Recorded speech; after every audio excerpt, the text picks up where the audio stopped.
સરકારી ભરતીમાં જ્ઞાતિ સર્ટિફિકેટ કૌભાંડ સામે આવ્યું છે, જેમાં વિદ્યાર્થી નેતા યુવરાજસિંહ જાડેજાએ વધુ એક લેટર બોમ્બ ફોડ્યો છે, જેમાં એક જ પરિવારના 2 સગા ભાઈઓ સામે ગંભીર આક્ષેપ છે। અલગ અલગ જ્ઞાતિ પ્રમાણપત્રોના આધારે મેળવી છે સરકારી નોકરી, જેમાં મોટા ભાઈ હરેશ સરસૈયા ઓબીસી સર્ટિફિકેટના આધારે મોરબીમાં તલાટી બની ગયા અને નાના ભાઈ નવગણ સરસૈયા એસટી પ્રમાણપત્રના આધારે એએમસીમાં ક્લાર્ક બની ગયા।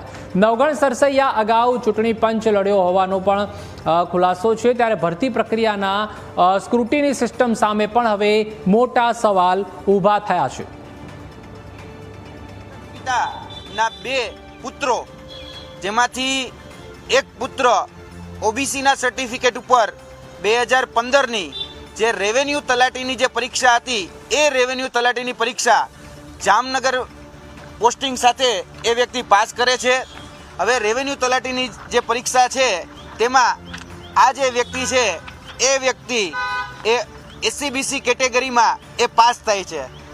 1046માં રેન્કે પાસ થયેલો વ્યક્તિ હરેશભાઈ રેવાભાઈ સરસૈયા, જે હાલમાં મોરબી ખાતે પોસ્ટેડ છે, તેનું પોસ્ટિંગ હમણાં બદલી થઈ અને જામનગરથી મોરબી આવેલા છે। આ વ્યક્તિ એ ઓબીસી કેટેગરીના સર્ટિફિકેટ ઉપર ત્યાં નોકરી મેળવે છે।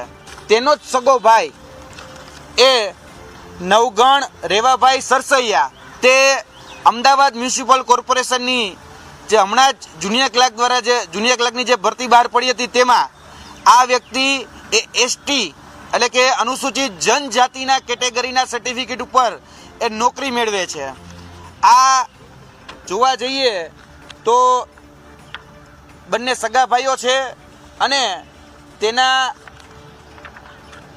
જે પૂજ્ય પિતાશ્રી છે એ પૂજ્ય પિતાશ્રી હરેશભાઈ રેવાભાઈ સરસૈયા છે અને રેવન્યુ તલાટી તરીકે જે નોકરી કરી રહ્યા છે હરેશભાઈ રેવાભાઈ સરસૈયા અને તેનો નાનો ભાઈ નવગણભાઈ રેવાભાઈ સરસૈયા, આ બંનેના કેટેગરીના સર્ટિફિકેટ એ અલગ અલગ માલુમ થાય છે।